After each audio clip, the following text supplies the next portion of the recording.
lime juice and tequila. I forgot my agave syrup, so it's going to be a little tart. It's also a little breezy, so I'm not sure what the noise cancellation is going to do on the mic tonight. So just hold your horses. I'm complaining about that. For those of you that complain that I always drink in these videos, coffee or in this case a cocktail at the end of the day, that's the point of the video. I want you to grab a cup of coffee when I have a cup of coffee. I want you to grab a drink. We're just sitting around talking about guitar stuff. It's a campfire kind of thing. So we're just chilling. So if that annoys you to try to relax, betterhelp.com/DylanTalksTone. But yeah, so we are still on vacation in Reno, Nevada. For those of you that have been holding off on ordering stuff because I'm on vacation, don't worry about it. You can go ahead and order because production is fully underway at the moment. Brianna is working at home and I've been checking with her and she's got things under control, so it's pretty good. So we're in Reno, Nevada today. We'll be in California tomorrow. So yeah, we went from Flagstaff, Arizona to Reno today. 711 miles, 11 and a half hours. We're crazy. So here, I have a question.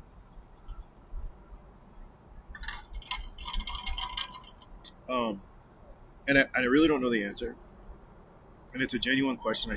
I'm just curious about it.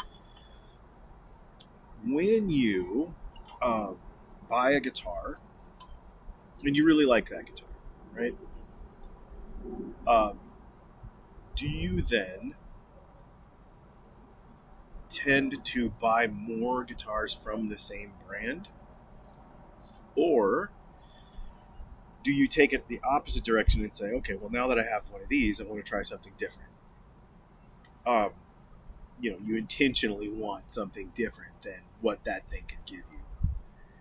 I think most people would fall into one of those two categories, right? Like, and honestly, I know I do this. I don't know about with guitars so much, but there's a lot of stuff. Like, I'm one of these people. Maybe I'm kind of in the middle. Okay, so maybe it's not just two camps. I'm kind of in the middle. I'll collect everything from a particular brand. We have between the three of us, we have like 25 ProTech knives, for example, because we really like them. I'm still exploring other things, but over the years we just accumulate because we like them. Same thing with guitar thing. I probably have more Fenders and Gibsons than I have other brands, but that doesn't mean I don't want to try different stuff. So maybe there is a middle. It's not brand loyalty so much as it is, for me personally, brand curiosity.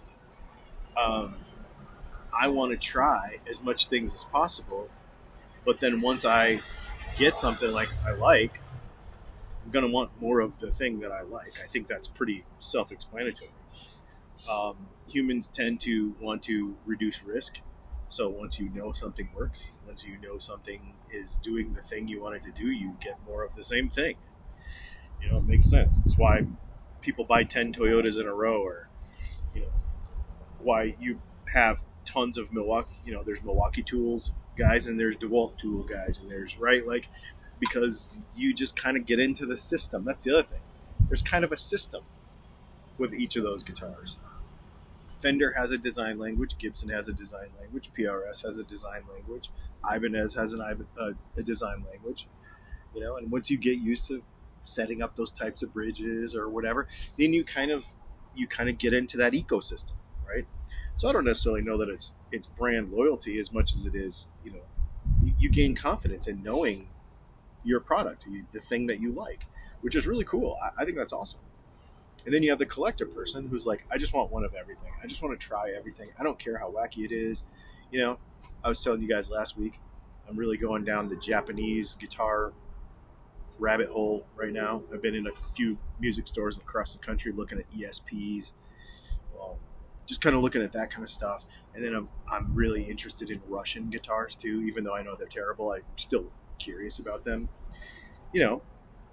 So neither approach is wrong. Obviously, I'm genuinely curious. Uh, and does it depend on the brand too? Like, you get one of that guitar and one is enough, but then you have another brand and you have five. I don't know. Some people have five of the same model. You might have five Telecasters. You might have four Stratocasters. You might have three Les Pauls. I don't. It might be right down to the model. I don't know. um, just curious. I'm genuinely curious about this. Um, and I think people chalk all these things up to like this almost pejorative term of brand. Like, it's just about the brand. But there's normalcy and consistency in that. Like, neck profile is familiar, and you like the way they look. You like a certain shape of guitar because of the way it feels when you hold it. Like that kind of thing. The brand is just kind of shorthand at that point for the experience that you enjoy. And so I'm just kind of curious, taking this from more a positive side than negative. Like, I'm just curious, what kind of buyer are you?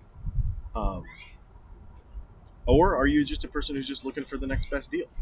Because there's that too, especially if you're buying stuff on Craigslist, if you're buying stuff on Facebook Marketplace, you kind of don't care what it is. It's just, dang, I got this thing for $100. It looked like a great deal, and I started modding it and working on it. There's that too, right? So there's like a bunch of different approaches. So there's nothing wrong, and any of them are wrong. I'm just curious.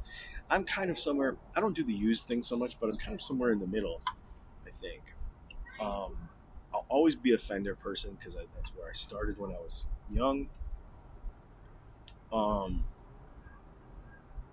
But I want one of every main influential model.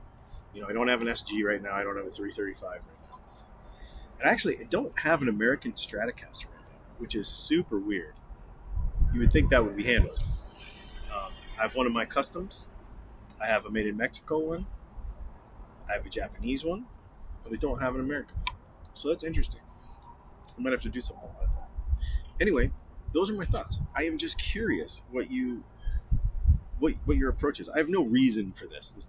I'm not doing marketing research or anything. I'm just literally like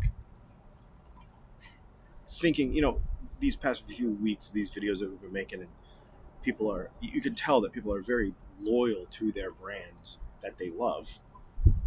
So what's the thought process behind it?